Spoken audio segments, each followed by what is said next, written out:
Exercise 5.3 third sum 8 + 88 + எக்ஸெட்ரான்னு கொடுத்துருக்காங்க. Sum of the first n terms கண்டுபிடிக்க சொல்கிறாங்க. ஃபஸ்ட்டு 8 காமனாக வெளில எடுக்கணும்.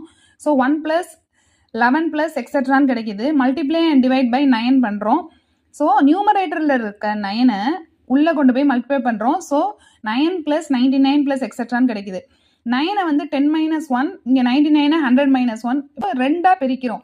ரெண்டு சீரீஸாக பிரிக்க போகிறோம். 10 + 10 square + 10 cube + etcetera up to n terms.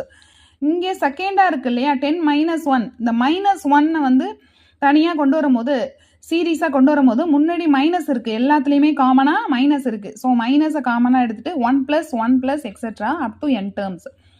Plus n டேர்ம்ஸ்னு எதுக்கு போடுறோன்னா, கொஸ்டினில் ஃபஸ்ட்டு n டேர்ம்ஸ் தான் கேட்டிருக்காங்க. இந்த சீரீஸ்க்கு ஃபார்முலா பார்த்தீங்கன்னா a × r⁻n - 1/r - 1. r greater than 1 இருக்கிறப்ப, கண்டிஷன் வந்து r greater than 1 இருக்கிறப்ப. இதில் r வந்து என்ன வேல்யூ, 10. 10 ஸ்கொயர் பை 10 அப்படின்னு கண்டுபிடிப்போம். 10 கியூப் பை 10 ஸ்கொயர் இப்படி கண்டுபிடிப்போம். காமனாக இருக்கிறது என்ன, 10 தான்.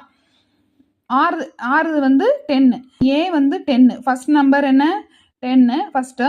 இங்கே வந்து காமன் டிஃப்ரென்ஸ் பார்த்தீங்கன்னா எல்லாத்துலேயும் 10. ஸோ r வந்து 10.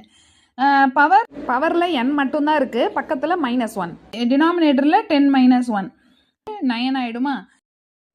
8/9 மல்டிப்ளை பண்ணிங்கன்னா 80/81. 10^n - 1 - 8/9 n கிடைக்கும். This is the answer.